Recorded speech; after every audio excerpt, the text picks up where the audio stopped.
one after another.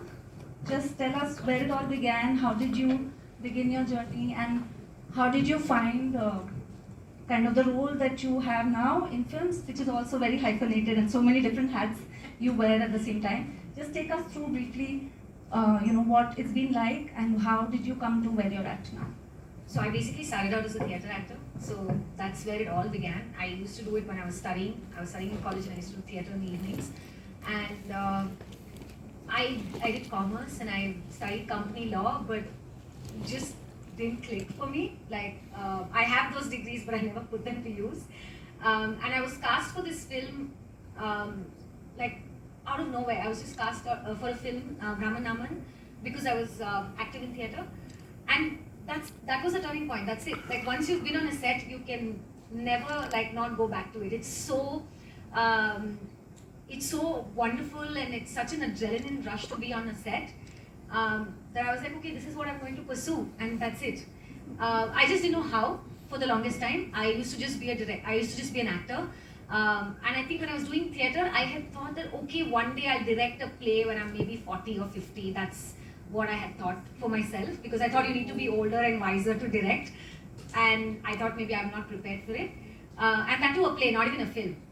So it was when I was in Bombay that I was exposed to all these, everyone was so multidisciplinary in Bombay. Like nobody is just one thing. Nobody is just like an actor, or nobody is just a writer. They're also like either directors, showrunners, or they're into editing or sound, something. They just know multiple sort of like areas of expertise, and I found that very fascinating. My friends also pushed me hey, while you're waiting to get your acting gigs, why don't you just learn how to write?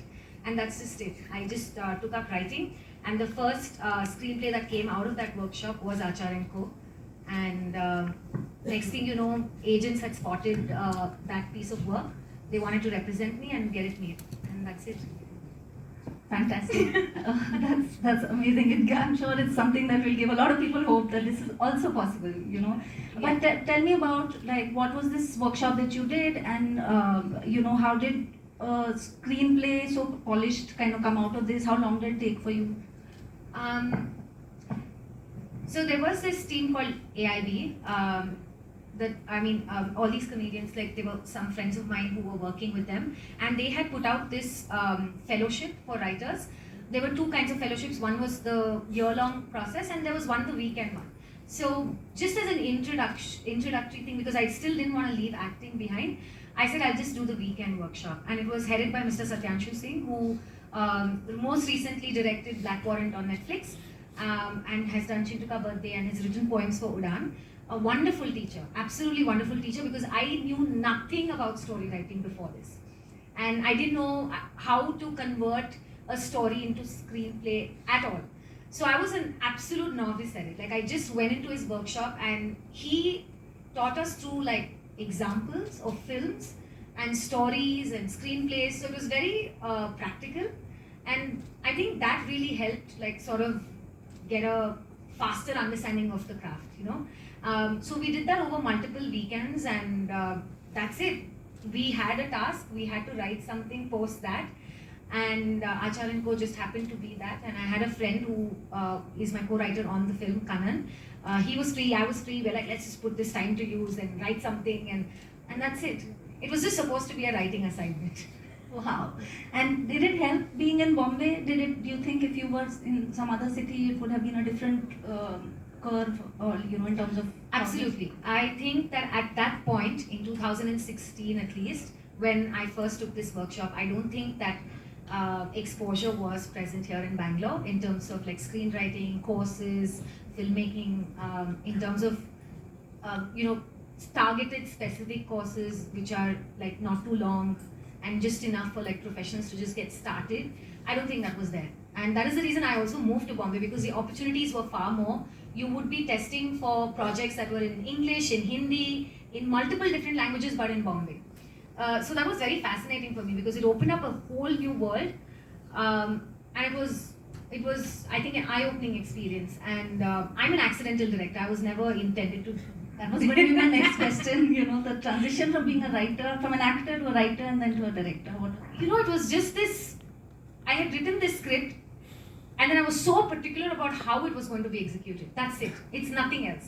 I think I was just obsessed with the fact that I didn't want somebody to ruin it by adding an item song or like, objectifying like my characters or something like that, because again it was Suma who was leading. It's a woman, and I didn't want that perspective to change.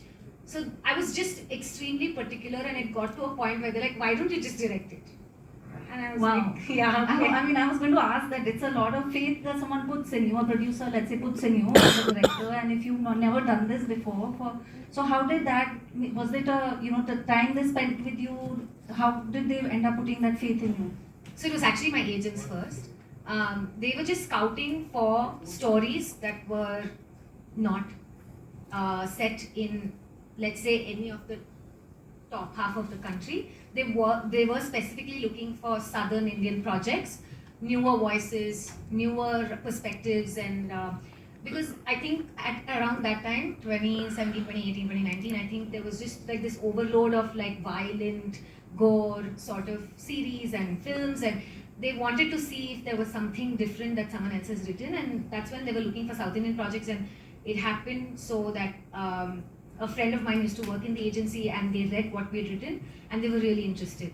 And they were like, who's going to direct this? I was like, I don't know, you can ask whoever you want to direct this. I'm okay to just give you the script.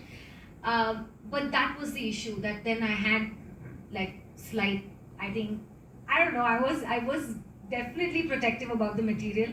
And they were like, okay, then why don't you direct it? And I was like, but I have never directed before. Like, how am I going to do this? So they were like, make a sample. So go back, take two to three scenes from the film and create a sample, and then we'll see how it goes. If it's good, you can do it. I mean, we'll pitch it to the producers that you're new, but it's worth it. It's worth the risk. If it doesn't go well, then yeah, we'll shop it around, right? And I think that was good enough for me, that I could try something, and if it fails, it fails. It's okay. And if I do like, happen to be good at it, then it opens up something absolutely new for me. And when I did the sample, I self-funded it. We shot two scenes from the movie over 2 days, and they saw it, they loved it, and then the pandemic hit. Yeah. So then it just so happened that the only producer who was producing at that time, despite the pandemic, was PRK Productions, Mr. Puneet Rajkumar. And he saw the sample and he was like, okay, this is very fresh, this is very new for Kannada. We should really make this. And I don't think they doubted my skill after they saw the sample. They were like, okay, there is proof here. There's proof in the pudding. You saw the sample, you can see the visuals of how the film is going to look. And I had acted in the sample as well, so I told them I'm going to be acting as well, that's not going to go away. And they were like, yeah, if you've done this, I guess you can manage the set as well. So yeah, we'll leave that to you. So yeah, it was just, I think, showing solid proof that it is possible, even for myself, honestly, not just them, so that I know that I could do it. That's a great, very, very hopeful story. I'm sure that a lot of us will feel like, okay, it is possible to find a supportive environment that early on, where people want you to succeed. They're kind of pushing you to succeed. I feel like I also this is a very privileged, probably, experience among every other story that I've heard. So I just happen to be that one example, but it's possible as long as there's some proof to what you're doing and people can see it. I'm sure that people won't hold back. Yeah, fantastic. Shilpika, let's begin. Your journey is very, very different. Let's start from where it all began. Tell us briefly about your background in performing arts and everything else that you do, and how did you kind of enter the world of films?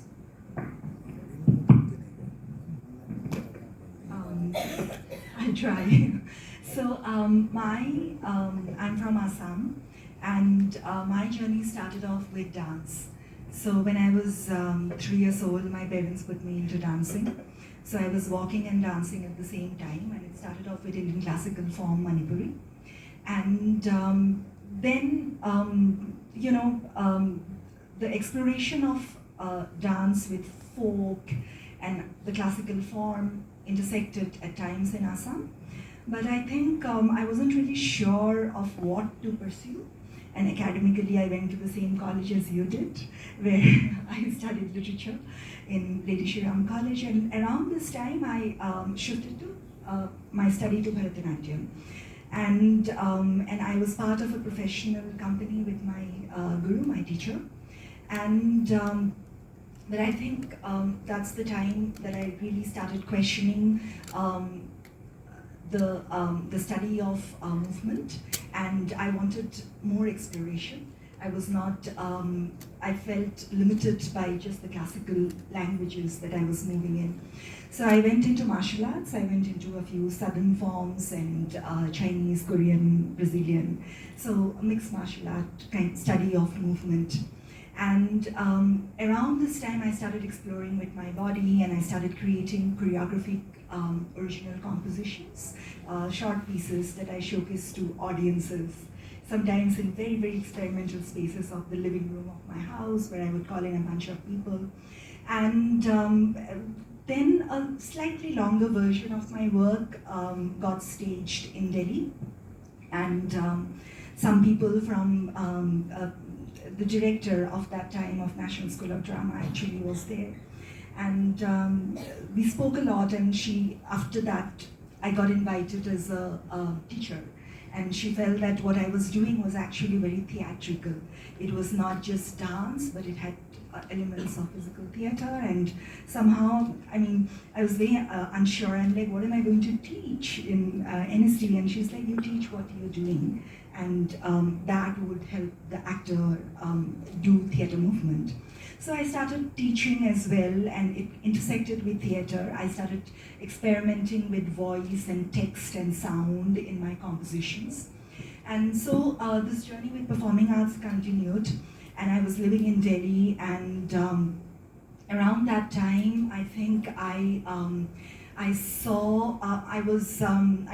was very inspired by some friends who were very actively politically working in the Northeast against infrastructural development and hydroelectric power projects on the rivers. And I thought of this one idea that would take me back to Assam. And this was this larger work called Katha Yatra, which was about stories and journeys about identity with the river Brahmaputra. And I started working on this stage for this one performance piece. And then that was a land relationship project that had it lasted about 11 years. I founded a NGO, it had a residency segment, it had archival projects, various threads beyond performing arts. And in the starting, around this time, I was experimenting a lot with the camera. And initially I was using it as a choreographic tool. I would, my stage research was about an island in Assam. And that became a full-length performance piece that premiered in 2014, and it went to many places. But the starting point was me meeting the landscape, and I wanted a cinematographer to film me. And I thought I will go back later to the studio, I will watch what I was doing, and it would give me choreographic inputs. And but the work with the camera and with my cinematographer was so inspiring, so motivating, and it became a journey by itself.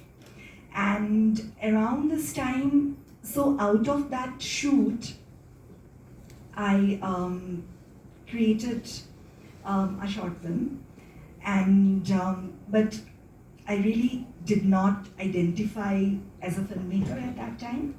It actually took me many, many years. I felt like an imposter. I could never own myself as a filmmaker. I was always identified myself as a performing artist, as a dancer, as a movement artist. So that particular cinematic representation is what I called it, the film. I uploaded it on YouTube, and it stayed for many years on YouTube. And around the time of pandemic is when I started exploring a lot with other projects, with film, video, and somehow I got funded for my debut short film. And when I made that in 2023 is when I actually owned my identity as a filmmaker. So in short, I really tried to, and I'm sure I have missed out lots, but this will give you some sense of the journey. Thank you. Again, a very, very hopeful story where your first film gets funded somehow. Tell us more about that. How did that happen? That was an absolute miracle. I still can't believe it actually. So I put my that cinematic experiment on YouTube, and I didn't even tell my friends that I made a film. So it just lived on YouTube on its own. I knew it. So, and I think around 2020, I knew of a larger work that I wanted to be films, a series of films. And I was talking to a few friends about it.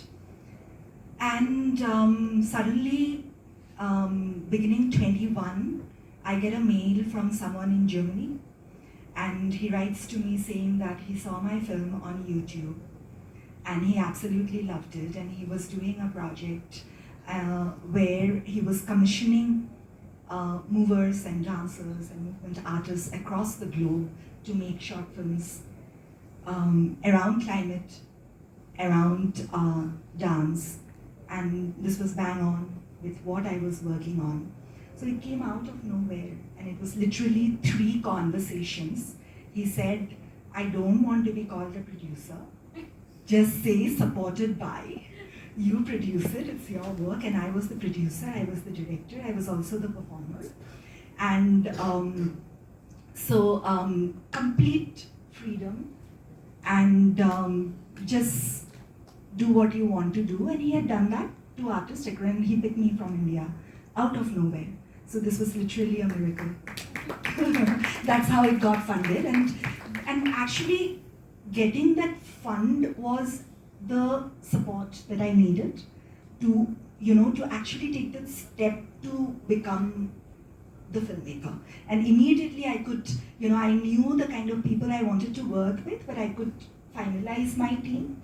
And of course, we all know how having the right team is the bigger wealth than the money. So, but it fell in place, and then it emerged. But that's how it got funded, out of nowhere. Fantastic. Okay, Chaitra. Now, as you may have noticed, all of us are kind of wearing multiple hats. I'm also a director, producer, editor very often of my own films. And, like we heard from Shilpika and Sindhu, that you end up doing a lot of, especially when you're working in the independent space, you end up doing a lot, wearing a lot of the different hats at one time. But Chaitra, we want to know from you, where you have actually a niche and you have a very specific role in films. When you're on set, how did your journey begin? How did you find this niche? Hello everyone. To be frank, my whole family of nowhere is near to the film industry, and everyone are doctor, engineer. Everyone says like you have to be second PUC engineering and then CET writing, get a good ranking. So my journey also started with the same way, but this animation made me interested, and lucky that my family is so supportive. They helped me to get into the animation other than the regular engineering and this job. But when I was doing the animation, it didn't had a proper degree as of like at that time. So I was supposed to do a BSc, what everyone told me. So I picked up visual communication for that, and there is a production designing like a chapter or maybe which drew me interest. And after that I was trying the Sanjay Leela Bansalika movie, which is Savaria, which pulled me towards it, like where I started to do research by my end, saying that what is this production designing, what is our department, everything, because I didn't had any clue about the filmmaking or the process of it. So luckily I got in touch with one of the common friend who worked in the film industry, not in the film advertisement maybe. So I worked as an intern with him for the art department, where I was no clue. It was like an alien world for me. Everyone's running around, one person makeup, home, running around. I don't know who is who, which department, whom to talk, which like hierarchy, nothing. With the designation, I can't even understand what is the hierarchy within that. So after that, I figured like going back and learning the whole film thing was not that luxury for me because I'm from the middle class and everything. So I tried to get into the industry with a practical experience and get to know department wise role everything. Luckily, I got work in Kasturi channel, which was there before. So where I worked in a direction team for a year, which I learned the process of the filmmaking and everything. And then I knew what is my department, which is art direction and production designing. After that, I specifically did that. And there is, to be frank, when I was doing this production designing, because in that early 20s, everyone will be looking at like what you have to do, where you have to go, this is my direction, this is my, it's very confusing for the people because some department you feel beautiful, like some career you feel very interesting, but you don't know where to go or how to go about it. And you end up in doing multiple hats, like this, I can do this, I can, because I was doing interior designing, drawings also, I was doing 3D modeling, I was doing lot of small jobs which can earn freelancing thing. There was one cab driver in one of the ad which I did internship. He said, "Madam, you can." He asked, "What do you do?" I proudly said, "Like I do this, I do that, I do that." He turned to me like it was in a signal and we were stopped the car. And he turned to me and said, "Very appreciate you, madam. But in Bangalore, you have to be one thing to go climb the step. You can't climb all the step together." That is what he told me. And that's the point when it hit me, said, okay, I have to be excel in one department, which I have to find my niche towards it, and that was art department. That's my journey begins. Fantastic. Thank you, cab driver. Okay, Chaitra, I want to know more about your process. We'll go all around, but we'll start with you. For everyone, a lot of times, we have so many cinema buffs in our country, and cinema is so huge, but a lot of people don't understand what goes behind the screen. What is the process, what do you, from an idea to the culmination of when people actually see it on screen, what happens behind the screen? And I know we all have different roles here, so we'll go one by one, starting with you. When a project comes to you, what is the process from idea to completion? See, when a project come to us, it's about the script. Like the script, when we read, it may be a summary or maybe a one-liner. Just we understand what's the whole story about, like what we have to showcase to the people, what is the storytelling way of it.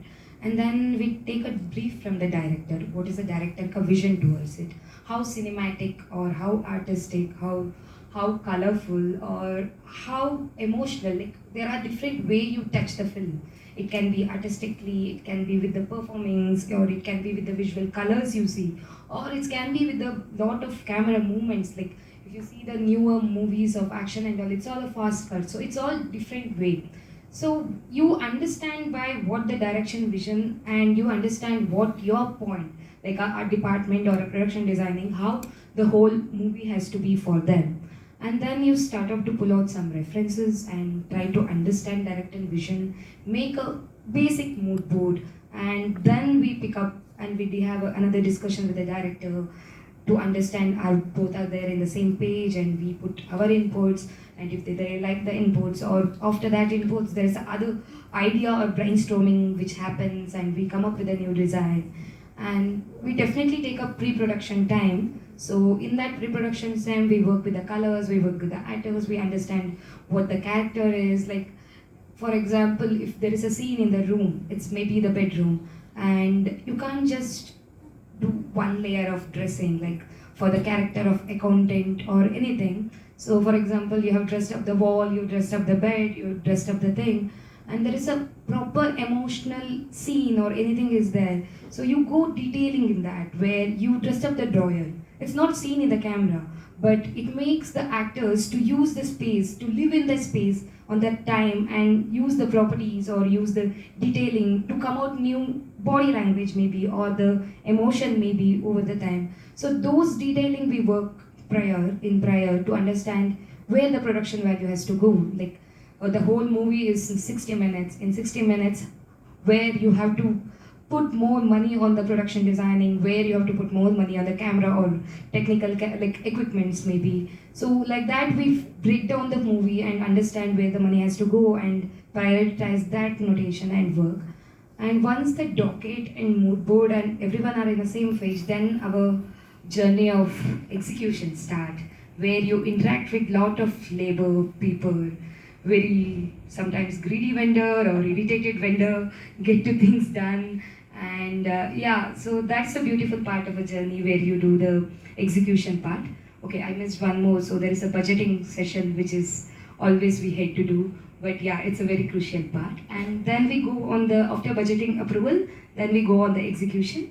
And then once the film starts shooting, we make sure each and every point is set for the script, set for the director preference, and set for cameraman preference, like DOP preference with the lighting, the practical what you add, the mood color what you get to the scene, depending on the emotion of the scene. So that's how our journey starts and ends also. How long, on an average, are you involved with a project?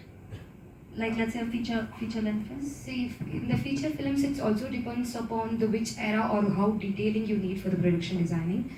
For example, if I tell you the example of the Marvel, what I did, I worked for 2 episodes of that Marvel series where it was in the pandemic time where we created 1947 India in Bangkok, and we created 2022 Pakistan in Bangkok. So when we do the period film, you will end up in doing a lot of research. So where you have to be precise and right to the point. So I'm in this for a minute example, if I have to say, for example, in 1940s or 1950s, when you are doing the cycle, what we use is regular.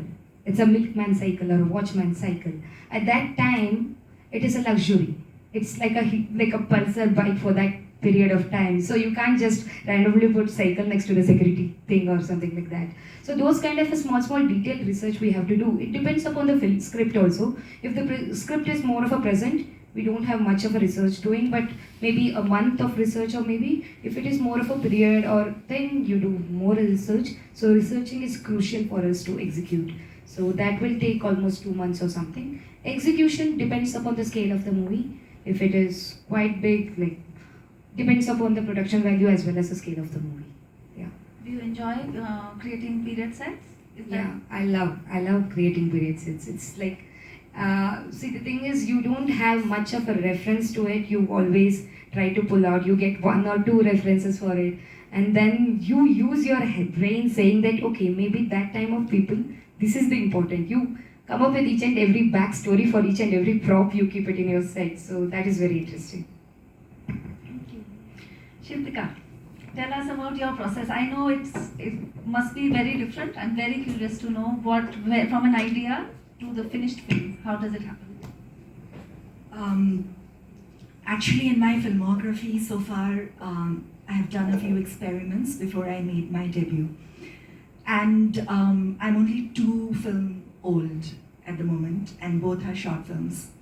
And the second film was actually my own learning into editing, my own entry into editing. And I did cinematography, I was editor, I was performer, I was director, I was producer, I did everything. So I was very intrigued with the idea of being a one-woman army. Is it possible to, sort of approach film from that perspective as well, when we are not so dependent on so many other things falling in place. So Sakyad was an experiment with that. But coming to your answer, and now I'm in the process of, pre-production phase of my feature-length work.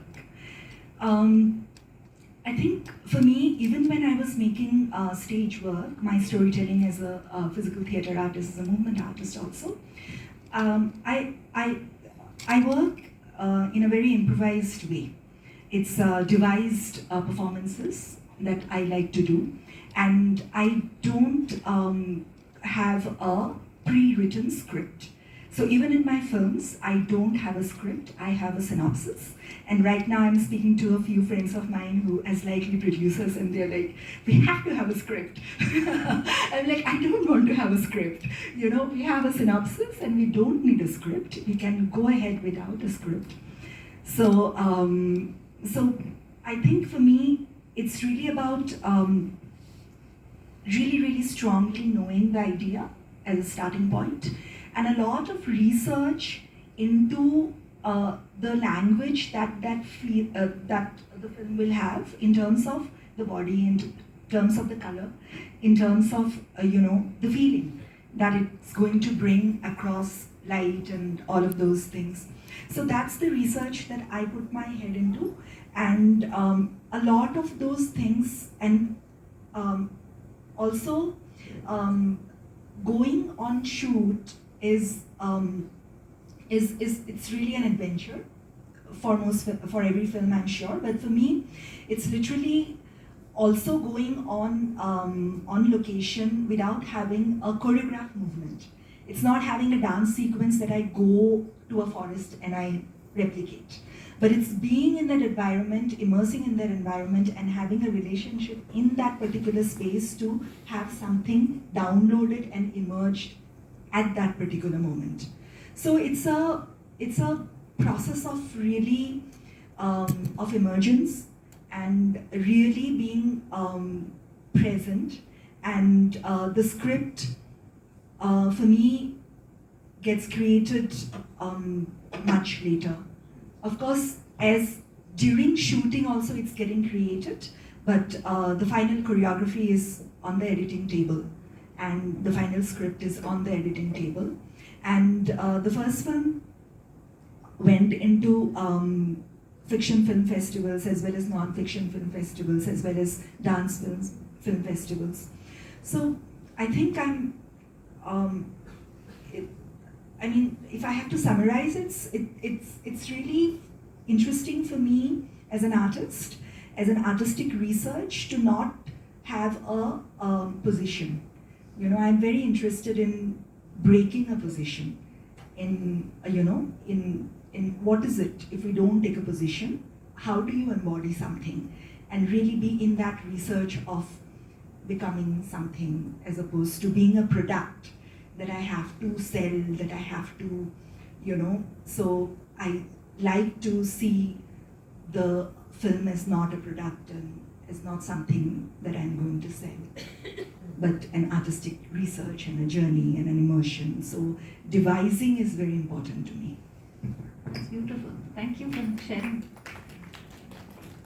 Sindhu, I know you're kind of making much bigger scale. You need people. You can't do this on your own. You know you have to kind of pull people together when you're kind of starting something. So tell us from idea to when it's developed enough that you start looking for collaborators or support, and what does that look like? So it starts with the story, and the story is something I usually develop on my own. And then I usually get collaborators for the screenplay. The story is what takes a really long time. There's literally no timeline I can put to it, because sometimes it's something I thought about 5 years ago, and then now I'm writing, putting pen to paper, or it's something that I thought of yesterday and I'm like, okay, I'll work on it now. So there's really no timeline of how long it's been marinating in my head. But generally it takes a couple of months to get a full story synopsis and working through the entire structure. And yeah, just having something to read and something that feels like she said, something that you could present, because people are always asking for something more structured. So it takes a couple of months to easily do that. And then once the story is really something, it's airtight and it's something that's well put together, is when I finally go into a screenplay. So when the story has been worked on enough, the screenplay becomes easier. And that's when I have collaborators for the screenplay. And then it's up to God's will. Because I don't know when we're going to find producers and when things are going to come together, because it's beyond you, it's beyond me. Like Achar, for example, I can take the example of this one film, right? So I started writing in 2017 with Kanan. And then my agents spotted it in 2019. And 2019 end is when I made the sample. 2020 it was ready. We had a finished sample which was edited, color graded, everything. So it took us a couple of months to do that. And all of it was like a learning experience for me because I had no clue, like just Chaita said, I had no clue about how edit works or color grading, DI, none of it. So every time I would sit with each department, it was like film school for me. I would sit with them and I would try to understand why are you doing this and what will happen if you do this or that. And all the technicians I worked with, they were extremely gracious. They would teach me while we were working on the project, which is, like she said, practical experience. You're learning something as you're executing it. So it's like you're assimilating information so fast. And you get a better grip of, the craft itself that way. That's just my personal belief. And then all these people were really, really helpful. So, and then, of course, there are some things that are out of our hands, like the pandemic, etc. and everything. But it generally takes easily, again, anywhere between months to years for you to find producers.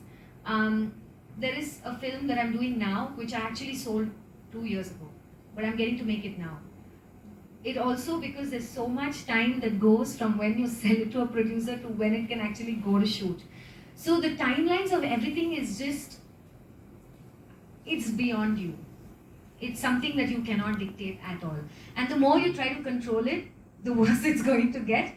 So what I do is in between those periods, like in the periods of waiting, that's when I write something else. Or I go and act in somebody else's movie. Or, I do something else. I collaborate with another person for another piece of, like, either performance or a story or anything. So that is why, I have, I kind of divide my time between disciplines, which is writing, acting, directing, because I know that if I just focus on one of them, it's going to probably take me a really, really long time to see the fruit of it, So I kind of want to grow as well in the meantime. I want to be able to learn from other people. I like to go to other people's sets where I'm just an actor and I see how they're directing, I see how their art team is performing, or I see how their direction team is running, or the cinematography is playing out. I would love to just even observe and learn. So that is the reason why I still continue to act in other people's projects, because I feel like it keeps my muscles running and active, and I'm also learning at the same time. So there's no idle time in that sense of, I like to put it to use. So I really enjoy it. So there's no real timeline to things, and it just happens to fall into place by itself.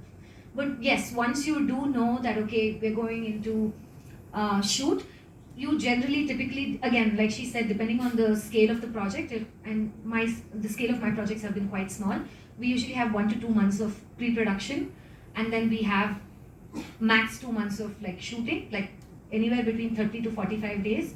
We shoot, we finish, and then we have 6 months of post, and hopefully it will have a release as well.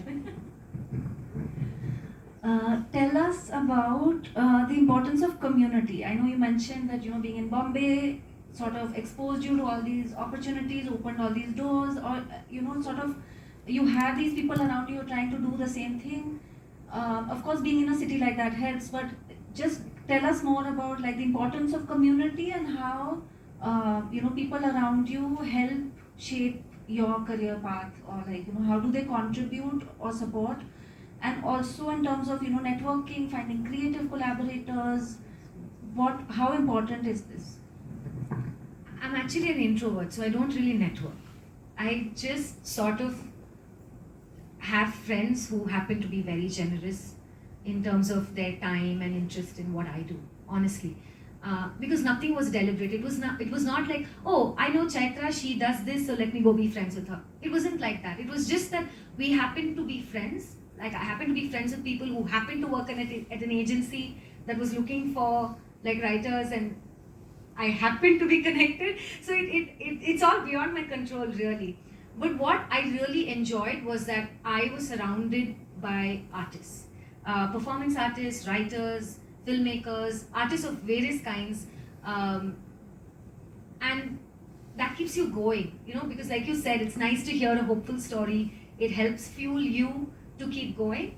That's what it was for me in Bombay. In Bombay, it was more about all of these people trying their hand at something that seems that seems much bigger, and like there's so much more happening to it, and it's such a large world. Like so many thousands of people come to test, audition, and there's so many filmmakers trying to get their films out. There's so much happening there, and the only thing that you can rely on is like each other's company and the motivation that each other can, provide, and sort of if somebody could inspire you and things like that. So the community of that community was very important. That people could understand what you're going through, the struggle, the wait, the most painful parts are the in-between phases, like when you're waiting for your big break or small break or whatever, just the break for yourself, not for like something that's quantifiable, but just for you to know that I'm onto something, right? So to even get to that place is a lot of wait, and having a group of people who could understand that journey and really empathize with you, because like Cheta said, I come from a family of bankers and engineers. Nobody, just nobody would understand why we're doing this, despite the pain and the struggle and everything. So it's really important to have a community of people who understand it. And that was very, very helpful. And of course, a lot of resources. Like I said, I was somebody who would take up any course, like I would attend anything, because I knew that I would rather give it a shot. I'd rather give this writing a shot. Let me go there and find out what happens, I would allow myself to fail. I think that was the biggest thing. I would allow myself to fail. If I'm bad at something, it's fine. At least I tried. So even when my film released, was about to release, and it was a couple of days before, like I had to tell myself, hey, if this doesn't work, if it doesn't do well, it's okay. Like, it's fine. It's fine that you were not good at it or people didn't resonate with it. And but it was an experience for you, and that's what matters. So I look at everything as a learning experience, and I just go for it. And then later I try to figure if it's something that can, help me move forward in the direction that I want. So the writing workshop led me to writing, and my friends happened to also like introduce me to people who were, and that community, by the way, are the people that I again like reached out to when I was making my sample. I was like, hey, do you guys want to do this with me? And they were like, yes, of course, because for all of them it was like this is a win for all of us, right? So they all came in different departments. Actor friends of mine from theatre, friends who were filmmakers came onto my direction team, and I still collaborate with them to date, even on my second film. So it's like that community has led to collaborators. So yeah. Fantastic. I also was supposed to share some of my own story here, so I'll get to that in terms of community, because I feel like I also took a long time to kind of find the community. I was working in isolation for a long time, also because I studied outside India. So when I came back, a lot of my peers had moved on and moved to Bombay, and I was based in Delhi. So it's only a few years ago that when I started traveling with my films to festivals, is when I started kind of finding people, and it is such an instant connection, because like you said, you immediately understand the struggles that we go through. It's such a common experience, and there's the kind of relatability is so different from like other people in your life. So, and it's really helped in terms of like, it opens so much more, you get to know about opportunities, you get to know about, and it is like that, a lot of it is helping each other, because a win for one is a win for all, And I think that, and there's more and more communities that are starting, more collectives that are starting, and we'll talk more about that later, but I just wanted to kind of add that for me, that's been the biggest kind of wealth that I have gathered in these last years, having peers who are kind of on the same journey. So, Shilpika, now onto a different perspective where you're kind of, I'm sure you're also, working with people, but the idea that, as an artist and as, someone who's creating cinema alone, like what is that experience like, and do you feel the need for co-conspirators, or, having people around you who see your vision and understand, your struggles? Actually, before I made my debut, for the last 10, 11 years, I was working with many communities in Assam. There are learning centers as part of my foundation. So we work with performing and visual arts for various purposes. There's also a festival that I curate of integrated arts. However, when my first film happened, I managed to get together a fantastic team. my mostly women actually, my cinematographer from Delhi, editor from Delhi, my the sound designer was a guy, and we made a great team, and all of us were kind of first timers. So we just went ahead and made the film. I didn't know how, once you make the film, what do you do with it? The previous experience was YouTube. So, so actually, I sent it to a successful producer friend, acquaintance in Assam, and he saw the film, and he said, "This is very good. You send it to IDFA, you send it to IDS, FFK." He sent me a few festivals that were calling and open at that time, and I actually took his advice and I sent it. But I was so new and so outside the world of the film festival circuit, I didn't even know about world premiere, international premiere, Asia premiere, Kerala premiere. I had no idea. And my film actually premiered in Kerala in IDSFFK. And I missed out premiering in IDFA. They had selected it. And I wrote to them saying that I'm already premiering here. And actually, once I went to Kerala, to IDSFFK, that was the first film festival of my life, where my own film was premiering. And there I met so many people, and I learned so much. You know, it was just, and people were so, the sense of community was so strong in the fraternity, as I felt also. There was the call for IFI ongoing at that time, Indian Panorama, and I had no idea that, and someone actually told me that, have you applied to IFI? The last date is day after tomorrow.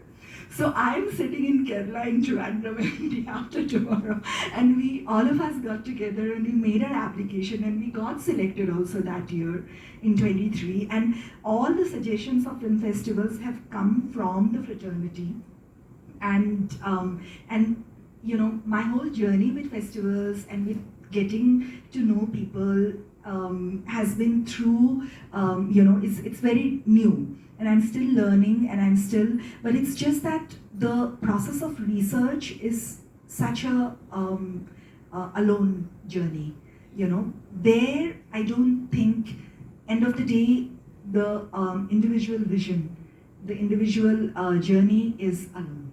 Even though the team has made together, and you are here today showcasing the film, and you carry it forward, and there's so many ways, and I think I'm in that phase. Like after I went through the few festivals, and now I'm again gone back into my island within myself, where I'm kind of researching and creating my vision, finalizing my vision, talking to a few limited people.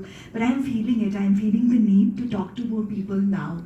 And even coming here is just so refreshing, and it's really grateful that forums like this exist for us to get together.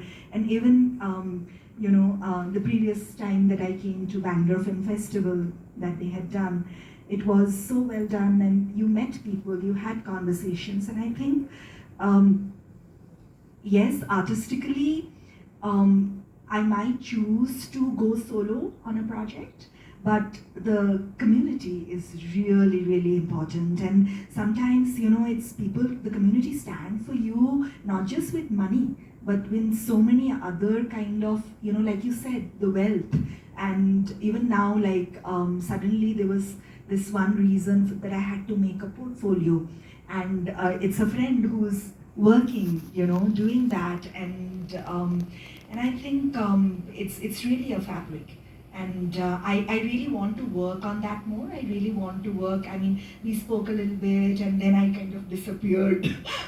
So I have this ability to disappear. I want to be more visible and have more conversations and be more in touch. But I think I have this tendency to just isolate myself. And as long as the community is there waiting for you whenever you're ready. Great. Chaitra, again, very, very interesting kind of different perspective from you about community. I was looking at her, she has a one-line bio, and I was telling her, do you have a bigger bio? Can I read a bigger bio? And she said, just go to my IMDb page. And I thought that's fantastic. I was telling her, I wish I could say that like she doesn't need to sell herself, so to say in her bio. She just has this one single line. So I want, and she was like, it's the work she gets is through word of mouth, through, the work, one thing leads to another. So again, like the role of community, the role of your peers, your colleagues, what is that support like and how important has it been for your journey? The community is really important to the world of work what we are doing right now. So the thing is, it helps you, like in my point of view and my career wise or my department wise, if I have to tell. So you won't be misused in the sense when it's not maybe the other word, maybe I'm not getting the right word. The thing is, when all the production designers or when the art director are in one community, we all know what are the charges we charge or how the other production houses treat you, and it's a safer circle. It feels comfortable to work and we share each other's work, we share each other's experience, and nothing goes wrong. And if there is some problem productions is creating or a labor issues maybe or a payment issues maybe, so people come support you and make the problem solve. Or it's also about the ranting about like you steep out all your problems of one production as to other, so everyone are aware of it. So misuse of talent won't happen, like technical talents won't happen. That is definitely needed in like for the community. We definitely need it, and it's a mental support also. It's not just like my field of work is majorly a group work.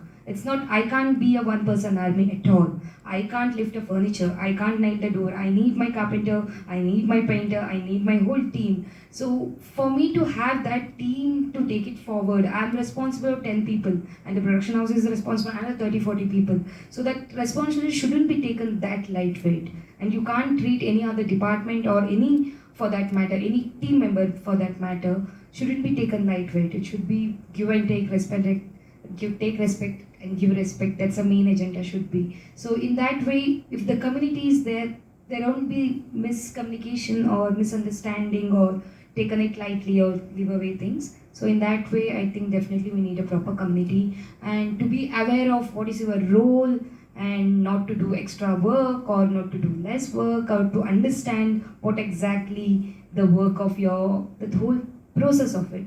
So yeah, community is needed for us. Can you also share your experience working on A Suitable Boy and Miss Marvel, just comparing it to your experience working in India and versus these international productions? Yeah, in international production, there's a separate department called Health and Safety, which we don't have in our industry, not even in the Bollywood or any part of India.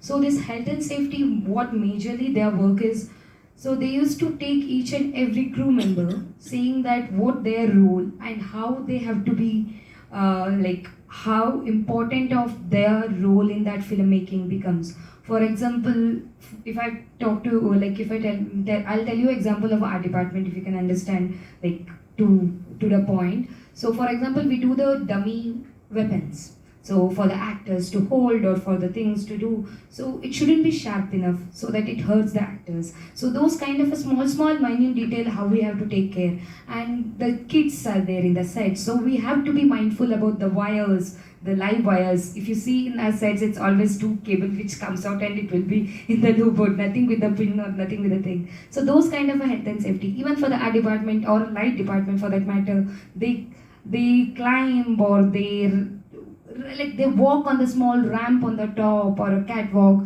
They don't take safety harness or anything for that matter. So those kind of things, like if you work in a very dusty environment, should be having a mask and all those things. So in Suitable Boy, this Suitable Boy production, this department, the health and safety department, there were two technicians who were representing the department, HODs, and they made us to watch.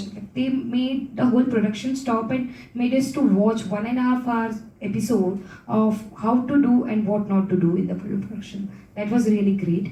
And in the Marvel, they had an exam. Like they showed one video. We were supposed to see the video and then there will be question and answers. We have to answer. If you cross 85 only, you can work on that or the project, or else no. Majorly the video was about the health and safety first, and then women and sexual harassment and everything, which was really eye-opening for us, which is not there in India at all. That is must needed for us. For more women to come in the industry, or for more family to agree for women to go and work in our industry, not only on the camera but behind the camera, in technical also.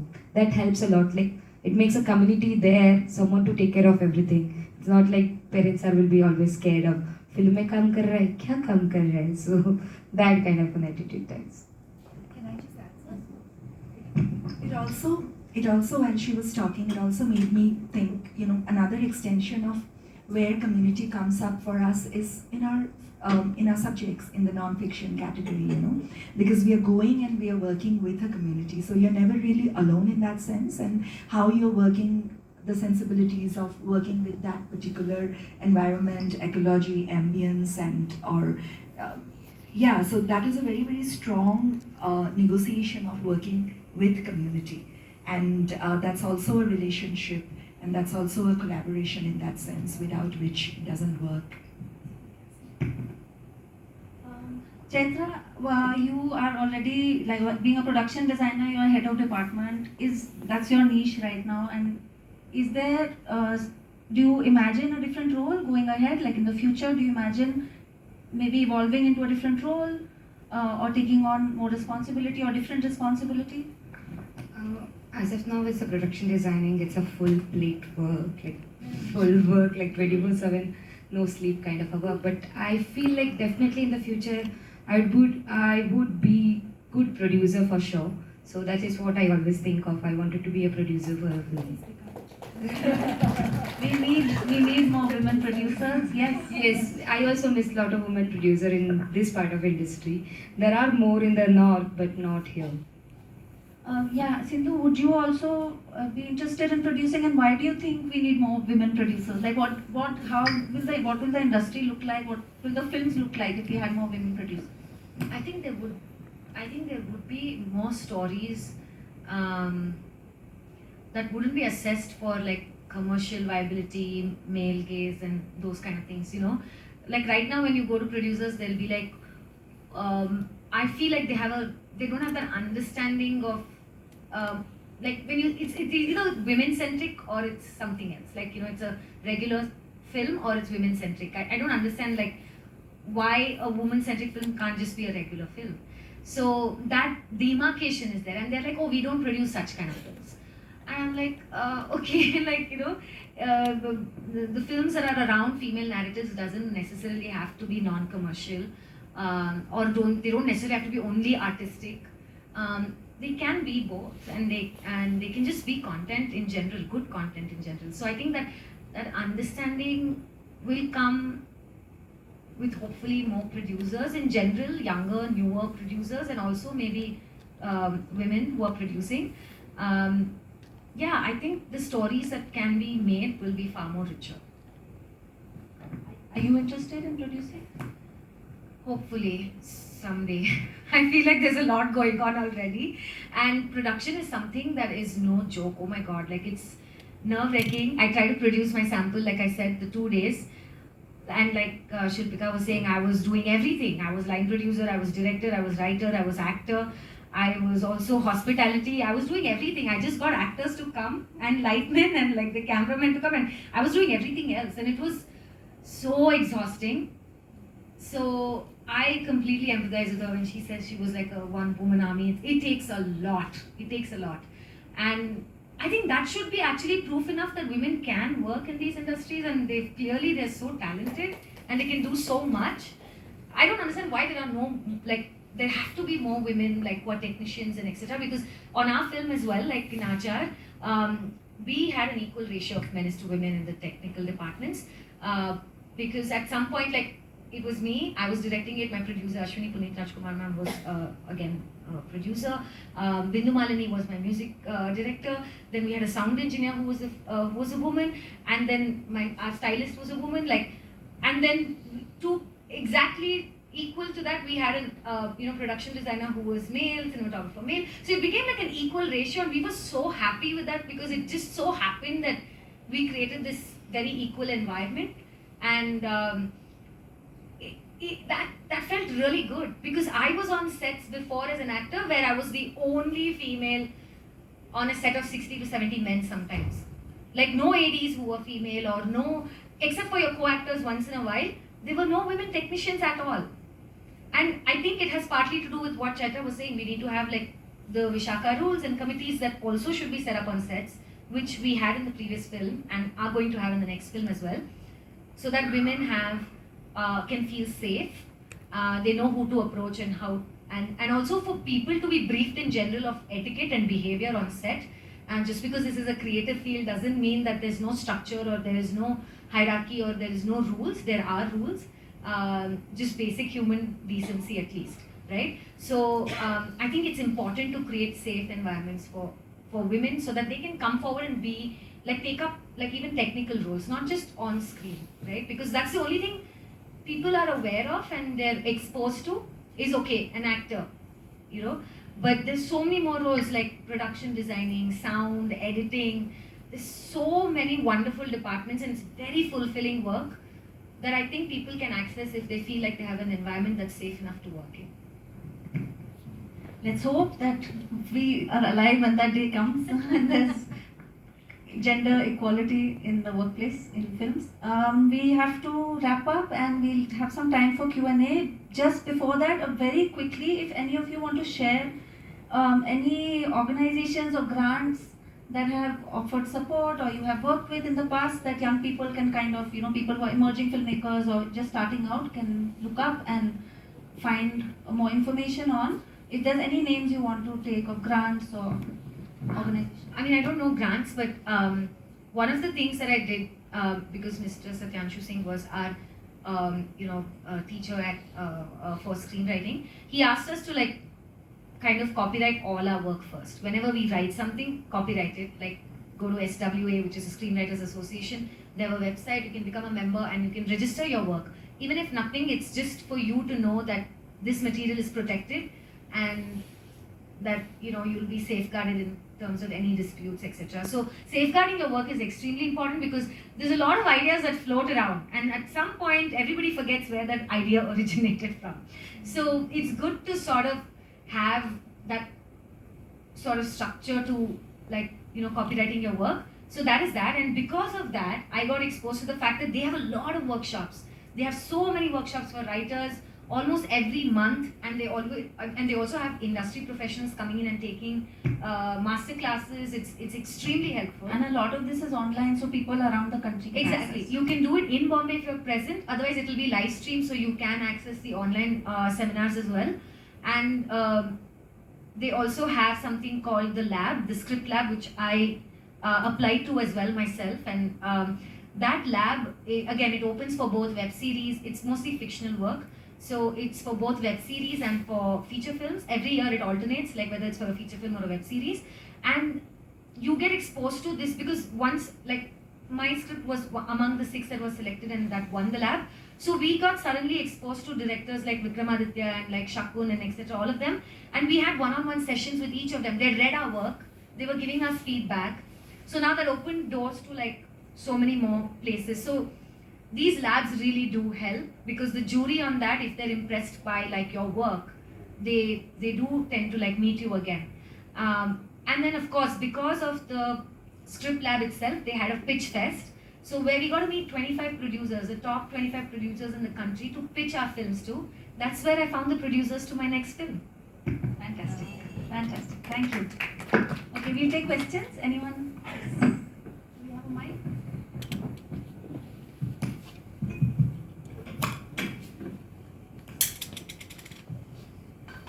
Yeah, very good evening. My question is to Sindhu. Congrats for last year you were selected for BAFTA Breakthrough Talents. Can you throw light on that one? What is that one and everything for everybody? Thank you. Hi, thank you so much. Yeah.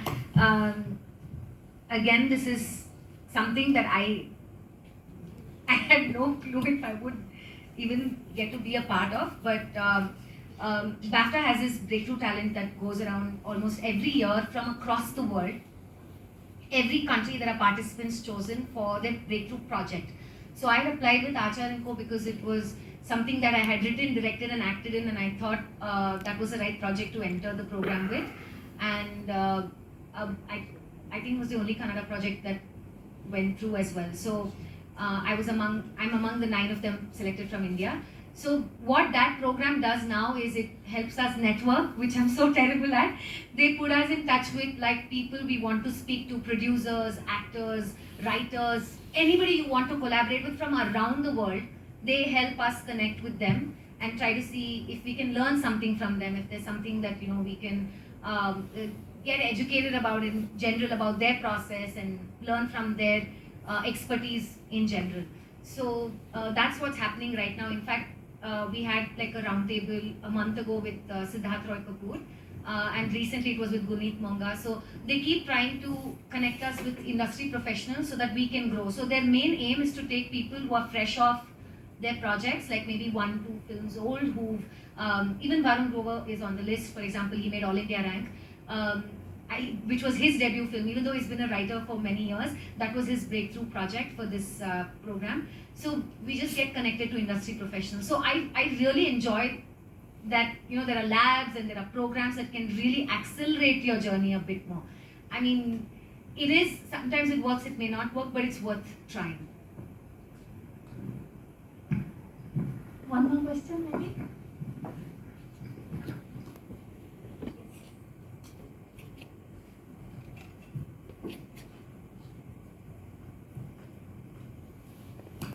Hi, good evening. It's not a question as such, but more of an appreciation to see the stage filled with only the ladies. And thank you very much for this opportunity by Bangalore Film Festival.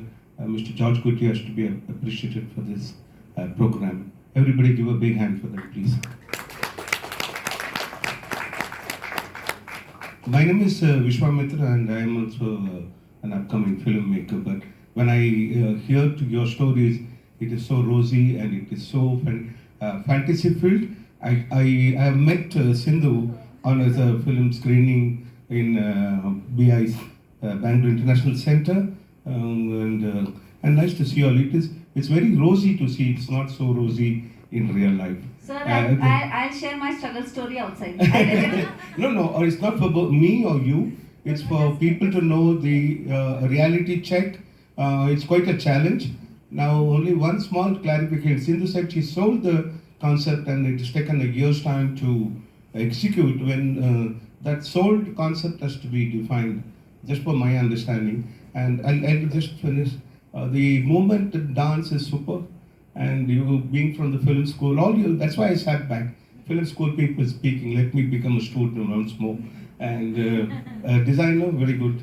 When you're becoming a producer, call me please. Thank you. Good evening. Thank you very much.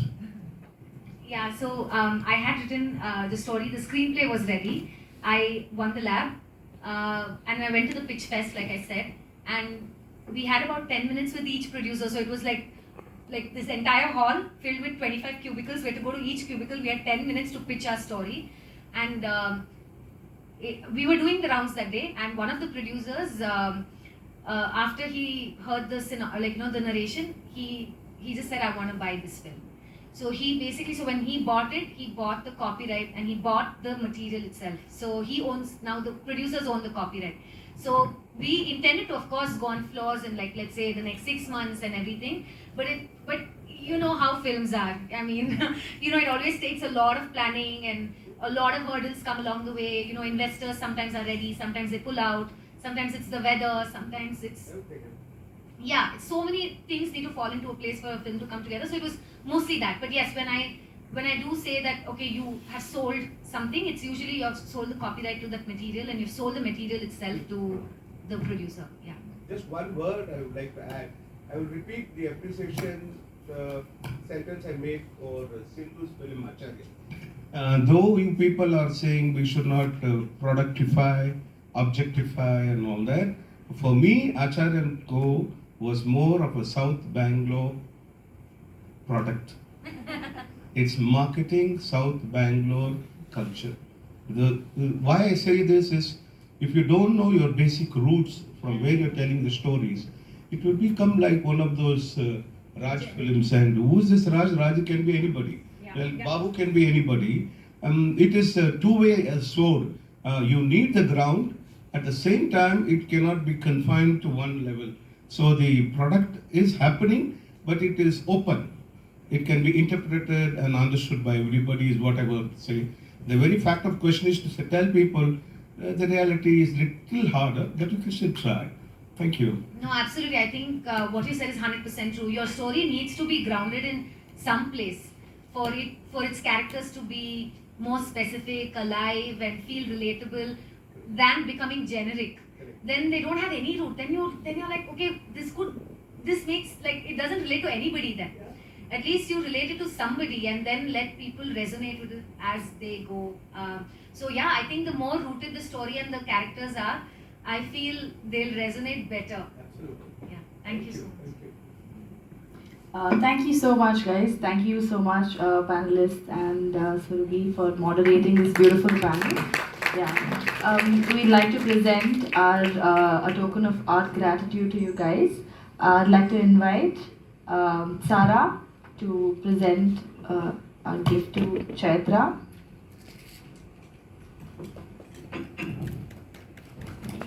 Thank you so much for coming, Chaitra, even with your busy schedule. We have Shilpika.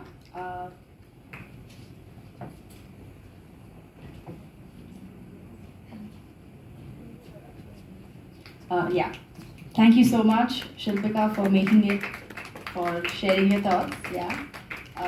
And we have Sindhu. Thank you so much for taking the time out, coming here, and it was such a knowledgeable session for me, and I'm hoping for all of you. Thank you so much. Yeah.